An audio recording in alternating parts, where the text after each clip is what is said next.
அரம பார்வதீபதையே அரகர மகாதேவா.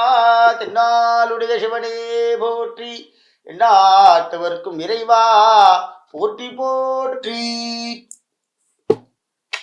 எல்லாம் இல்ல பக்தி ஒளி நேயர்களுக்கு சுவாமிநாத அனந்த கோடி நமஸ்காரங்கள். இப்ப ஒவ்வொரு வீட்லயும் நிறைய கஷ்டங்கள்லாம் இருக்கு. என்னென்ன கஷ்டம் எப்படிலாம் நம்ம வீட்டுல தாண்டவம் ஆடுது அப்படின்னா, முதல் காரணமே நம்ம வீட்டுல தெய்வ சக்தி கம்மியா வர்றதுனால. என்ன தெய்வ சக்தி கம்மியாகும்? ஒவ்வொருத்தருக்கு, ஒவ்வொரு ஜாதியினருக்கும், ஒவ்வொரு மதத்தினருக்கும் அவளுடைய கொள்கை பிரகாரம் ஒரு நிபந்தனையான விஷயங்களை பண்ணியிருக்காங்க. காலையில எழுந்தோன்னா சந்தியாவந்தனம் பண்ணணும், மாத்தியானிகம் பண்ணணும், சாயங்கால சந்தியாவந்தனம் பண்ணணும் இருக்கு. சில பேர் சூரிய நமஸ்காரம் பண்ணுவா டெய்லி. சில ஆத்துல சுவாமிக்கு நைவேத்தியம் பண்ண பிறகுதான் மீதி எல்லாம் அப்படின்னு ஒரு இது. சில வீட்டுல என்னதான் வேலை இருந்தாலும் காலையில கோலம் போடாம வர மாட்டாங்க, விளக்கேத்தாம இருக்க மாட்டாங்க, சுவாமி நாமத்தை சொல்லுவாங்க. இப்படி ஒவ்வொரு வீட்லயும் எல்லாம் இருக்கு. இது எதனால சக்தி கம்மியாகுது? தெய்வ சக்தி எப்படி நம்ம வீட்டு வெளியில போகும்? அதனுடைய அறிகுறிகள் என்ன அப்படி நீங்க பாத்தீங்கன்னா, முதல்ல தரித்திரம் வரும் வீட்டுல. தெய்வ சக்தி மாறினா எப்படி தெய்வ சக்தி மாறும்? நீங்க பண்ற அந்த காரியங்கள் நின்று போகும். அம்மா இருந்தாங்க, கோலம் போட்டாங்க 5 மணிக்குன்னா, அம்மா வெளியூர் போயிருக்காங்க, இல்ல அம்மா உடம்பு சரியில்லை அப்படின்னா பொண்ணு எடுத்து போட மாட்டா, மாட்டு பொண்ணு போட மாட்டா. முதல்ல மகாலட்சுமி வெளில போயிடுவா. கோலத்துல இருந்தா மகாலட்சுமி வரா, கோலமே போயிடும். 8:45 மணிக்கு போடணுமான்னு ஓ அவ்வளவுதான். அம்மா விளக்கேத்திருப்பா வாசல்ல, அந்த விளக்கு எரியாது. உள்ளேந்த வாங்கோ. எப்படி மகாலட்சுமி உள்ள வந்தாலோ அப்படியே தான் போகும். அம்பாள் அப்படியே போயிடுவா, தீபம் எரியாது. அங்க யார் வரா? அசுபங்கள்லாம் உள்ள வரும். முதல்ல துர்தேவதைகள்லாம் உள்ள நுழைய ஆரம்பிச்சு. அந்த துர்தேவதைகள் உள்ள வந்தோன்னு என்ன ஆகுது அப்படின்னா, முதல்ல தெய்வ சக்தியை கம்மி பண்ணும். வெள்ளிக்கிழமை செவ்வாய்க்கிழமைன்னா சாமி நம்ம தொடச்சு கோலம் போட்டு விளக்கேற்றுவாங்க, மற்ற நாள்ல ஏற்ற மாட்டாங்க. கேட்டா நாங்க மாமிசம் சாப்பிட்றோம் சார், அசைவம் செய்யறோம் சார். நீங்க என்ன வேணா சாப்பிடுங்க, காலையில 6 மணிக்கே உள்ள வந்துருமா? இல்ல 6 மணிக்கே நீங்க அசைவம் சாப்பிடுவீங்களா? இல்லையே.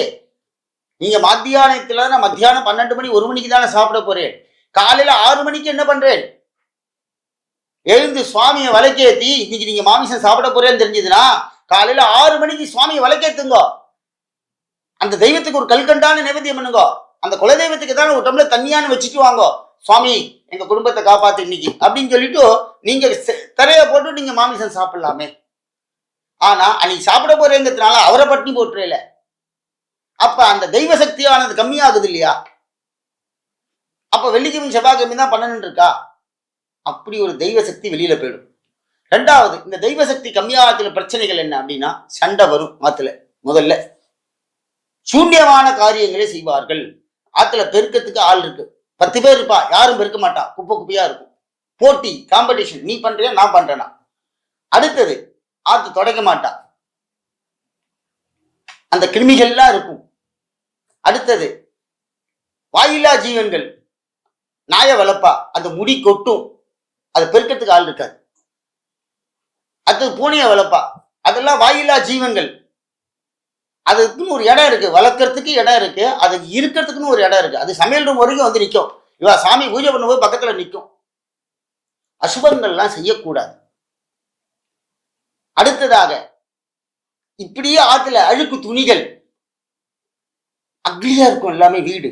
அப்ப என்ன ஆகும்னா, உங்க ஆத்துல இருந்த அந்த தாத்தா இருந்திருப்பார், நிறைய பூஜை பண்ணியிருப்பார், அவ பையன் பண்ணமாட்டார்.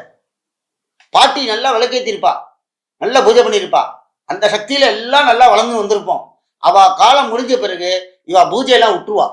ஆமா, அந்த கழுத்துக்கு வேற வேலை இல்லை, எப்பத்தாலும் பூஜை பண்ணிட்டு இருக்கு, இந்த அம்மாவுக்கு தானே வேற வேலை கிடையாது அப்படின்னு மருமக சொல்லியிருந்தா. அந்த காலத்துல அவ போன பிறகு இவாளுக்கு கடன் தொல்லை வர ஆரம்பிச்சது, வியாதிகள் வர அவ இருக்கும்போது ஹாஸ்பிட்டலே போனதில்லை. இவாள்லாம் நாட்டு வைத்தியம் கொடுத்தே அம்மா உடம்பு சரி பண்ணிடுவா பாட்டி.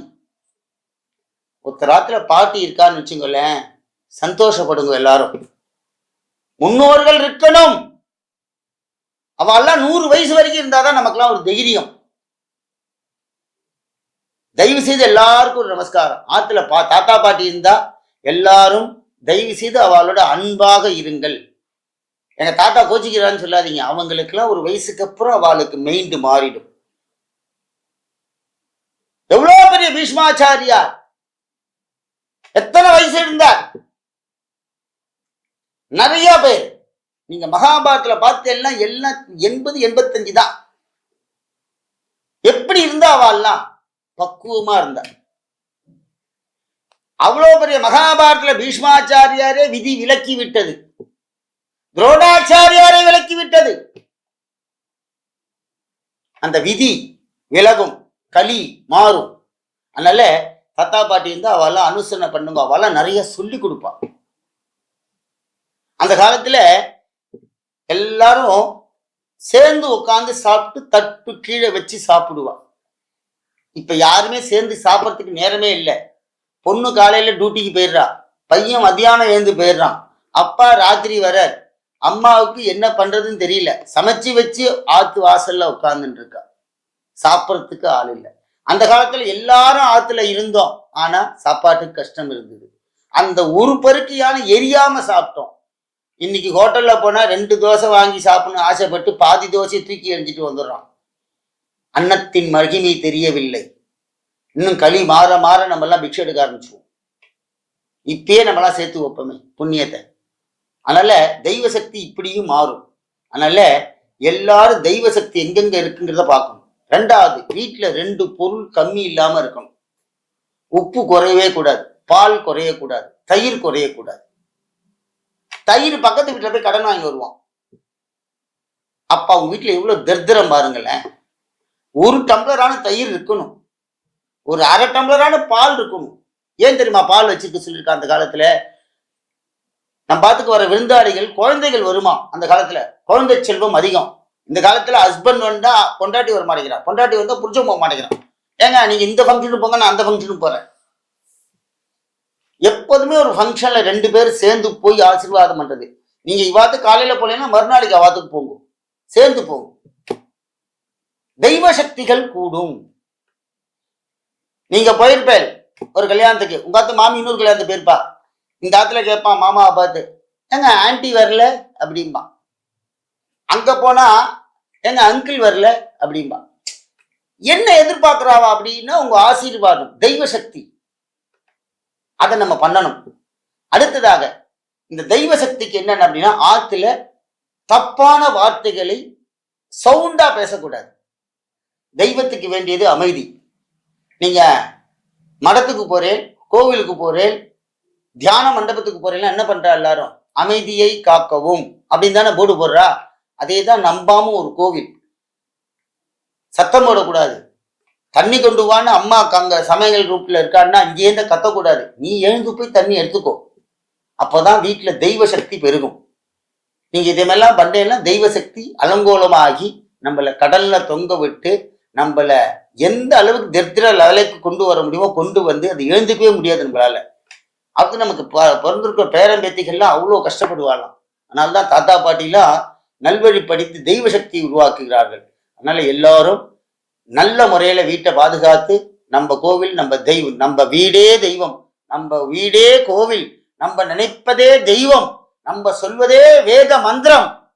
நம்ம பாத்துல மணி அடிச்சாலே கோவில் அடிச்சா மாதிரி, நம்ம பாத்துல விளக்கேத்தினா சுவாமி கோவில்ல விளக்கு எரியறா மாதிரி, நம்ம பாத்துல சுவாமிக்கு நைவேத்தியம் பண்ணனா நம்ம கிராமத்து சுவாமி சாப்பிட்டா மாதிரி. எல்லாமே நம்ம நினைக்கிறது தான். நாம் நினைத்தால் இந்த தெய்வ சக்தியை பெருக்கலாம். அதே மாதிரி இந்த தெய்வ சக்தி நம்ம வீட்டை விட்டு போகாமல் இருப்பதற்கு நல்முறைகளை கடைபிடிங்கள். கோபிகா ஜீவன ஸ்மரணம் கோவிந்தா கோவிந்தா.